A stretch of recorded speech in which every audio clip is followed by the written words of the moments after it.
दोस्तों, एक दुल्हन जब पहली बार अपने ससुराल जाती है तो वह देखती है कि दरवाजे पर उसे लेने के लिए कोई नहीं था।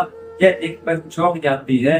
तभी वह घर के जब अंदर जाती है तो देखती है वहां भी उसे ना तो कोई पानी के लिए पूछता है, ना उसे कोई हाथों में लेता है, बल्कि वह दुल्हन जो थी वह जाकर ऊपर के एक कमरे में बैठ जाती है और जाकर इंतजार करने लगती है कि शायद उसके पास कोई आएगा। लेकिन धीरे धीरे करके रात के 10 बज जाते हैं उसे लेने के लिए कोई नहीं आता। तभी उस दुल्हन के साथ एक ऐसी घटना घटती है जिसे देखकर वह रोने लगती है, चीखने लगती है। वह पछता रही थी कि आखिर ये मैंने क्या कर दिया। दोस्तों, क्या थी पूरी कहानी, आइए इस वीडियो के माध्यम से जानते हैं। जब तक आपसे एक ही रिक्वेस्ट, प्लीज चैनल को सब्सक्राइब करें ताकि मेरा हौसला बढ़ता रहे और मैं ऐसी ही वीडियो लाता रहूं।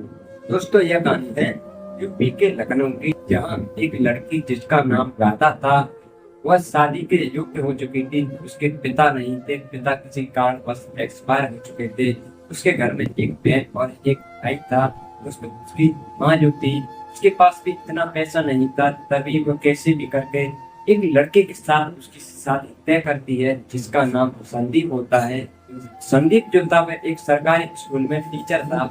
इस वजह से उसके पैसे की जो काफी इच्छा थी, काफी दहेज मांगने का मन था। उसके घर वाले भी यही चाहते थे कि मेरे बेटे के साथ शादी में हमें काफी पैसा मिलेगा, काफी दहेज मिलेगा और अच्छा खासा सामान मिलेगा।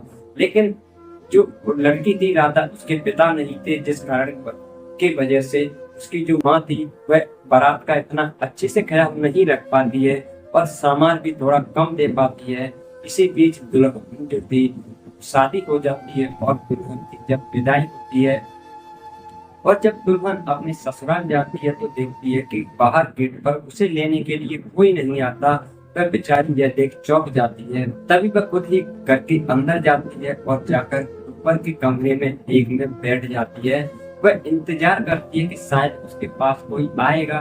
लेकिन धीरे धीरे करके समय गुजरता है, रात के 10 बज जाते हैं, लेकिन उसके पास कोई नहीं आता। तभी वह जो थी भारी थकी थी, इसी कारण वह खुद ही नीचे उतर कर आती है और अपनी सास से पूछती है कि मेरा कमरा कहाँ है। तभी उसकी सास से एक कमरे में भेजवाती है और वहां जाकर वह बैठ जाती है। तभी वह बैठती है तो देखती है उसका पति जो था वह कमरे के अंदर नहीं आता। काफी समय गुजर जाता है, धीरे धीरे करके रात के 12 बज जाते हैं, लेकिन उसका पति जो था वह नहीं आता। वह काफी थकी हुई थी, इस कारण की वजह से वह सो जाती है। रात के 2 बज जाते हैं, तब उसका पति आता है, लेकिन उसका पति जो था वह उसे जगाता नहीं और वह भी सो जाता है। जब राधा सुबह जगकर देखती है तो उसका पति जो था वह पास में ही लेटा हुआ था। तभी वह जाकर अपने पति से पूछती है कि तुम रात को कितने बजे आए थे। तो संदीप बताता है कि मैं रात के 2 बजे आया था। तो राधा कहती है कि तुमने मुझे जगाया क्यों नहीं। तो संदीप कहता है तुम सो गई थी इसलिए मैंने जगाया नहीं। चलो, राधा जो थी वो कहती है कोई बात नहीं। वह इस बात को अनसुना कर टाल देती है। दोस्तों, अगला दिन आता है। अगले दिन फिर ऐसा ही होता है। जो राधा थी वह अपने कमरे में संदीप का इंतजार करती है, लेकिन संदीप जो था वह अपने दोस्तों के साथ कहीं बाहर घूमने के लिए चला गया था। वह इंतजार कर रही थी लेकिन वह नहीं आता। आज वह फिर वही बाहर थक कर सो जाती है। संदीप जब सुबह फिर जागती है तो देखती है संदीप उसके पास में ही लेटा था। लेकिन तभी उससे पूछती है कि आखिर तुम कहाँ गए थे और तुम इतनी लेट क्यों आते हो। तो संदीप बताता है मेरे यार दोस्त आए हुए थे, कल नई नई शादी हुई थी, तो वो कह रहे थे यार अब तो तू घर पर ही रहेगा, हम जा रहे हैं, इसलिए आज की पार्टी हमारे साथ करने। इस वजह से मैं अपने दोस्तों के साथ चला गया था पार्टी वार्टी करने के लिए। तो जो राधा थी वह आज की बात को भी फिर अनसुना कर देती है और बात टल जाती है। लेकिन तीसरे दिन क्या होता है, करीब रात के 9 बजे हुए थे। संदीप जो था वह भी उसी कमरे के अंदर था। तभी जो राधा थी उसकी सास आती है और गेट बजाती है। वह संदीप से पूछती है कि बेटा तुमने खाना खा लिया कि नहीं खाया। तो संदीप कहता है हाँ मैंने खाना खा लिया। दोस्तों, धीरे धीरे करके फिर 1 घंटा गुजरता है और 1 घंटे बाद उसकी सास फिर से गेट बजाती है और उससे पूछती है कि बेटा तुमने रजाई ले ली कि नहीं ली। तो संदीप कहता है हाँ मैंने रजाई ले ली है। लेकिन इसी बीच फिर से आधा घंटा गुजरता है और आधे घंटे बाद फिर उसकी माँ आती है तो उससे बोलती है कि बेटा तुमने पानी लिया कि नहीं लिया। तो राधा जी बस सोचती है कि पता नहीं इन लोगों के मन में आखिर चल क्या रहा है, आखिर क्या बात है, मेरी कुछ समझ में नहीं आ रहा, ये ऐसा बर्ताव मेरे साथ क्यों कर रहे हैं। तभी राधा जो थी वह संदीप से पूछती है आखिर क्या बात है, तुम लोग मुझसे क्या छिपा रहे हो। लेकिन संदीप जो था वह कुछ नहीं बता था और धीरे धीरे करके उसकी माँ जो थी बार बार कमरे के अंदर आती है, लेकिन राधा जो थी अंत में वो फिर से सो जाती है। तभी उसकी माँ आती है और उससे पूछती है संदीप से कि बहू सो गई। तो संदीप कहता है हाँ सो गई। दोस्तों अगले दिन फिर ऐसा ही होता है, उसकी माँ बार बार फिर से गेट बजाती है, फिर से वही हाल, फिर से वही शुरुआत। दोस्तों धीरे धीरे करके ऐसे करके करीब 7 दिन गुजर जाते हैं। तभी संदीप जो था 8वें दिन जो था करीब रात शाम के करीब 5 बज रहे थे। राधा जो थी वह देखती है कि संदीप अपना बैग तैयार कर रहा था, तो राधा उससे पूछती है तुम कहाँ जा रहे हो। संदीप जो था वह कहता है कि मेरी दोस्त की शादी है, मैंने शादी के लिए 15 दिन की छुट्टी ली थी, क्योंकि कुछ समय मेरी शादी के लिए मैंने छुट्टी ली थी और कुछ अपनी दोस्त की शादी के लिए मैंने छुट्टी ली थी, इसलिए मैंने टोटल कर 15 दिन की छुट्टी ली थी और मैं अपनी दोस्त की शादी में जा रहा हूँ।